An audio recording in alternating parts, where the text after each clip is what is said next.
You ask Tiger to solve. This deals with linear equations with one unknown. The final result is x equals 8. Let's solve it step by step. Simplify the expression. Expand the parentheses. Multiply the coefficients. Simplify the arithmetic. Group all constants on the right side of the equation. Subtract 18 from both sides. Simplify the arithmetic.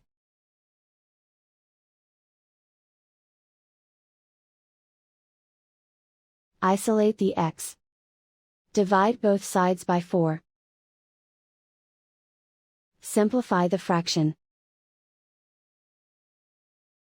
Find the greatest common factor of the numerator and denominator.